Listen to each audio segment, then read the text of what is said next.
안녕하세요. 이강사의 무법지대입니다. 제가 요즘에 질문을 하시는 분들이 많지 않아서 찾아가는 서비스로 네이버 지식인에도 답변을 드리고 있습니다. 답변을 하다 보니 자주 물어보시는 내용 중에 유사한 내용들이 많더라고요. 그래서 오늘은 그 중에서 못 받은 돈을 어떻게 받는지, 나중에 채권 추심은 본인이 어떻게 할 수 있는지에 대해서 차차 말씀을 드리도록 하겠습니다. 물론 금액이 크면 분명히 상대방과 다툼이 있을 겁니다. 금액이 클 경우에는 보통은 법률 대리인을 찾아가실 거고, 그래서 네이버 지식인에는 물어보시는 분들은 대부분 다 소액이에요. 많으면 200만 원, 보통 100만 원 이하의 돈을 빌려줬는데 못 받았다라는 것이고, 100만 원을 받기 위해서 변호사를 선임해서 진행할 수도 없고요. 그렇다고 100만 원이 적은 돈도 아닌데 그냥 방치할 수도 없고, 그래서 제가 오늘 지급 명령과 소액 사건 심판 청구에 대해서 말씀을 드리도록 하겠습니다. 네이버에 찾기 쉬운 생활 법령이라고 검색을 하시고 클릭을 하시면 찾기 쉬운 생활 법령 사이트로 이동이 됩니다. 저도 법학과가 아니어서 처음 일할 때 정말 도움을 많이 받는 곳이었고요. 지금도 한 번씩 살펴봅니다. 소액 사건 심판이라고 검색을 하시고 클릭을 하시면 본문 내용들이 쭉 나와요. 이 중에 시간이 되신 분들은 다른 것도 살펴보시고 지금은 소액 사건 심판 신청하기만 살펴보도록 하겠습니다. 클릭을 하시면 소액 사건 심판의 의의와 대상 등에 대해서 쭉 내용들이 설명이 되어 있어요. 소액 사건 심판이라는 게 3천만 원 이하의 사건을 얘기를 하는 것인데, 소액 사건 재판이란 민사 사건 중 분쟁 금액이 3천만 원 이하인 사건인 경우 소액 사건의 신속한 처리를 위해서 1회 변론 기일로 심리를 마치고 즉시 선고할 수 있도록 하고 있다. 이행 권고 결정을 하는 경우에는 즉시 변론 기일을 지정하지 않고 이행 권고 결정을 송달하고 이의가 있을 때만 변론기를 지정해서 재판을 진행한다. 이 말이 무슨 뜻이냐면, 일단 판결을 하고 상대방이 이의 신청을 하면 그때 변론을 해서 상대방 말을 듣고 다시 판결을 하겠다는 말이에요. 정말 신속하게 처리를 하기 위한 절차이고, 또 장점 중에 당사자의 배우자, 직계, 혈족, 형제, 자매는 법원 허가가 없어도 위임장만 내면 소송 대리인이 될 수가 있습니다. 3천만 원 이하의 사건에서만 그런 거고, 금액이 크면 소송 대리 허가 신청을 받아야 돼요. 그건 나중에 말씀을 드리고, 3천만 원 넘어서는 사건에 대해서는 분할해서 청구할 수는 없습니다. 예를 들어 4천만 원인데 소액 사건이 간편하고 좋다고 3천만 원으로 한 번 하고 1,000만 원으로 또 한 번 하고 이거는 안 된다는 겁니다. 그 표도 같이 한번 살펴보시면 소액 사건 심판의 흐름 해서 두 가지 경우의 수가 있게 됩니다. 먼저는 일반 통상의 민사 재판 절차처럼 진행이 될 수도 있고요. 소장 부본이 송달이 되면 보통의 경우는 상대방이 받고 변론기일이 열리고 판결 선고가 있게 되죠. 그런데 소액 사건의 경우는 좀 다릅니다. 보통 민사소송은 소장 부본 받고 변론기일이 한 번이나 두 번이나 많이 하면 세 번, 네 번 이렇게 있게 돼요. 그래서 기간도 6개월에서 1년 이상 걸리고요. 그런데 소액 사건은 이행 권고 결정이라고 먼저 결정해서 상대방한테 보내버려요. 그리고 이의 신청이 없으면 바로 결정이 확정이 되고 이의 신청이 있을 때 변론기일이 지정이 되고 변론을 하고 판결을 받게 되는 겁니다. 이행 권고 결정문이 판결문입니다. 판결문. 똑같아요. 명칭은 다르지만 판결문이라고 알고 계시면 되고, 나중에 이행 권고 결정문으로 채권 추심이나 다른 강제집행, 부동산 경매 이런 것들 다 할 수가 있는 겁니다. 절차가 상당히 빨리 끝날 수가 있어요. 그게 장점이고, 이행 권고를 받은 피고가 2주 이내에 이의 신청을 하면 그때 변론기일이 열리고, 이행 권고 결정은 확정 판결과 같은 효력을 갖습니다. 아까도 말씀드렸다시피 이행 권고 결정문이 판결문인 거예요.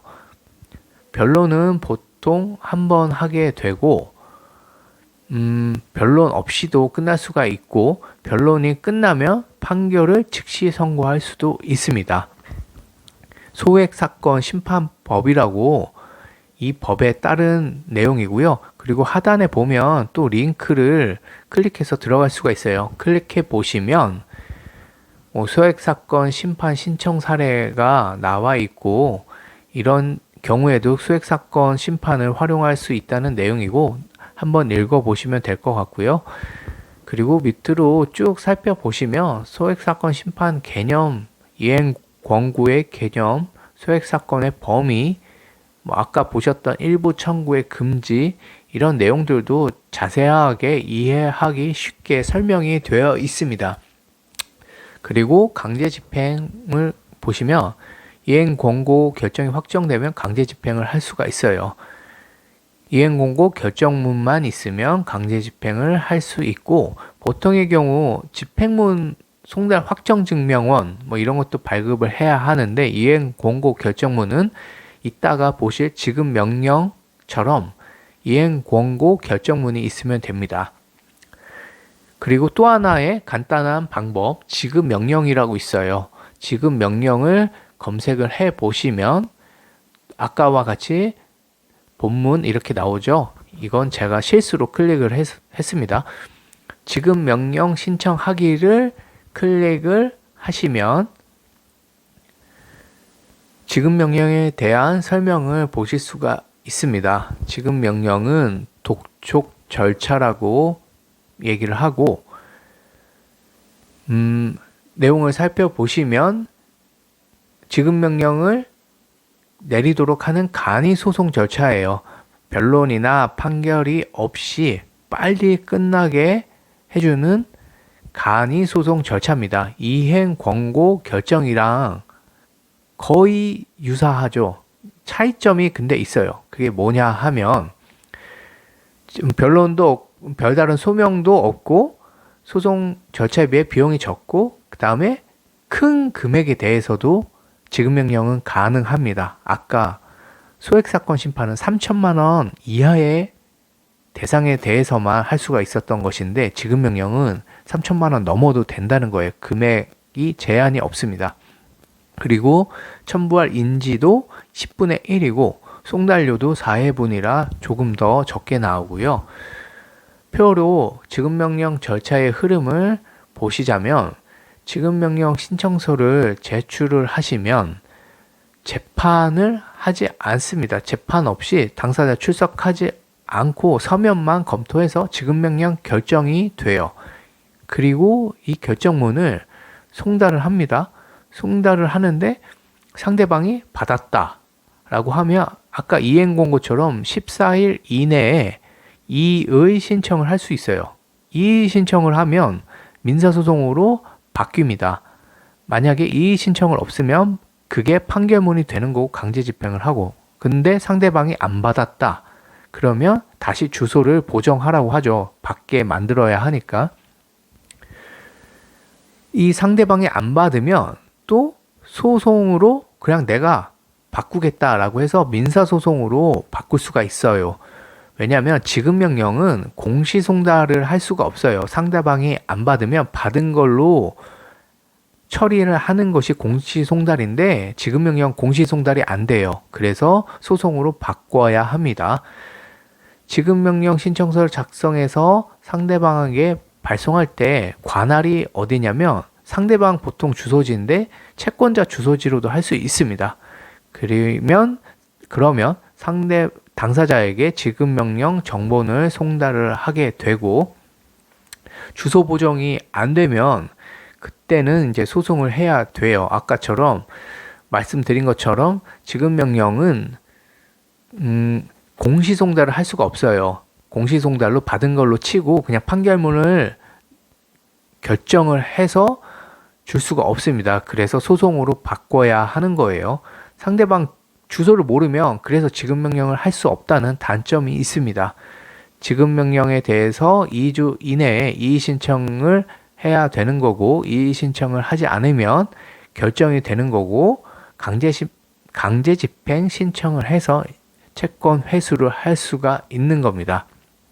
이 상대방이 이의 신청을 하면 민사소송으로 바뀌는 거고요. 아까 이행 공고 결정문도 그랬죠. 하단에 링크를 클릭하시면 또 지급 명령 신청 사례에 대해서 살펴보실 수가 있습니다.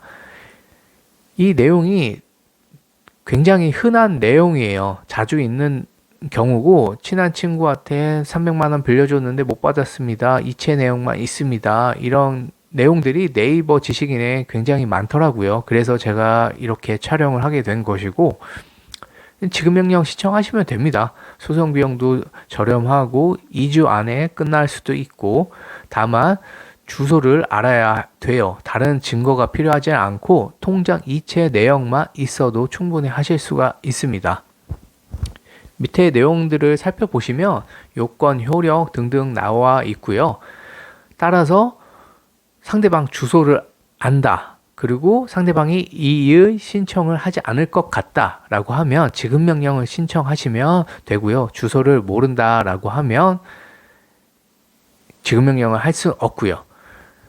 이행 권고 결정을 받을 수 있는 소액 사건과 2주 안에 끝날 수 있는 지급명령, 보다 빠르게 끝날 수 있는 지급명령을 활용하셔서 소액 사건은 직접 해결하시면 될 것 같고요. 이제 제가 어떻게 전자소송으로 작성할 수 있는지에 대해서 미리 촬영한 내용을 보시면서 말씀을 드리도록 하겠습니다.